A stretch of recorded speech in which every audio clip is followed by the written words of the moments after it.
All right, Sam, you must be really proud to have attracted a record crowd for this fixture here today. Do you think your team did themselves justice? Yeah, I do actually. I've just said that to them. We were beat by a better team today. Some very good individuals in the Forest team. But my players played with heart, they played with pride. We talked about just making sure that they leave everything on the pitch, and I think they did that today. And sometimes you just have to hold your hands up and go, we were beat by a better team. Yeah.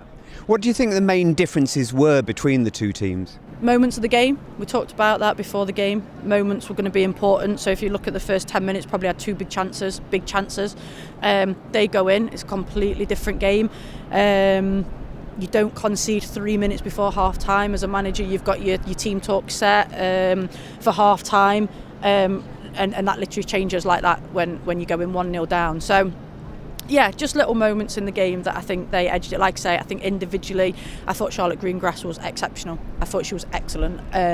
We always knew So's pace was going to be an issue, and I believe it was. And that was probably the difference. I looked at our players and probably went, did we have a real threat of going if we get the ball into that area? Not sure we did today. Yeah. And you went with a brave team selection. You had wingers as your wide players in front of a wide three. The way the game panned out, was that a good decision? Possibly, yeah. We didn't want to come into this game defensive, so when we played Forest first time around, we chose to go with defensive-minded players in those wing-back positions. Today we went with more attacking. We tried to play a bit of a transition game. We wanted to try and hit wide areas. And like I say, I thought first half we had our moments. We had our moments where we looked to threat in wide areas. I thought Kira started really well. But yeah, like I say, I think overall Forest deserved the win. When you look overall, I mean, 5 years ago, you had a record crowd here. Amy Sims scored near post header, and now you've more than doubled that. How much does that reflect a progress in women's football, and how much does that reflect a progress in your club? Oh, it's massive. I think, obviously, I talk about all the time what the women did in the Euros and stuff has boosted women's football massively. But seeing the crowds down here and just chatting to some of the kids they're in awe of these players and want the photos and want signatures, and it's a real probably step back moment to go how far the women's game has come, and that's an absolute. Can't speak highly enough of what the club's done to get this on and get the tickets sold and everything else, and hopefully get them down to Brighouse at Mickle next week. Exactly, I was going to say, I mean, a top 4 finish is within your grasp. How much has this young team almost surpassed expectations? Massively. Like I say, there was no hiding coming into this season, especially after the pre-season we had. We needed to avoid relegation. That was a target. The players didn't know that, didn't need to know that. But I think as a group of staff, we knew with the amount of players that we lost last season, it was going to be a tough season. Like I say, especially off the back of a really poor pre-season. So to be fourth in the league and for these girls to have achieved what they've achieved this season and put in, like I say, a run of 6 wins together post-Christmas.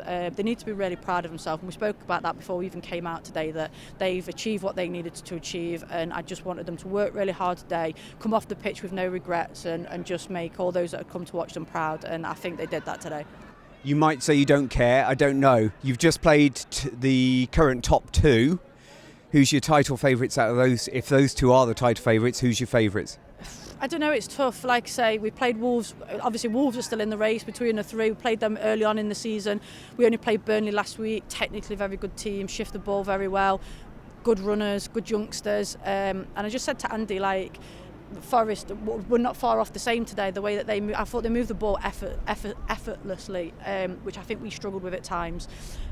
So yeah, I'm not sure I'd like to call it, to be honest. Just said to Andy, fair play, and wish them all the best for this season. You don't sit top of the league all season for no reason. So I just said it'd be nice to sit back and just watch how it pans out.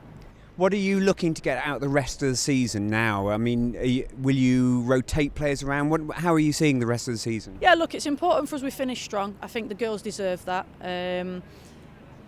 Obviously, back in against Brighouse next week, which will be another tough game. They put a run in of 7 league games together just before they got beat. So that will be another tough game for us. So it's probably been the same as what it's been all season. We only concentrate one game at a time, and we'll just try and win as many games now between now and the end of the season. We'll always have one eye on next season in terms of what players are contributing now that we want to keep next year.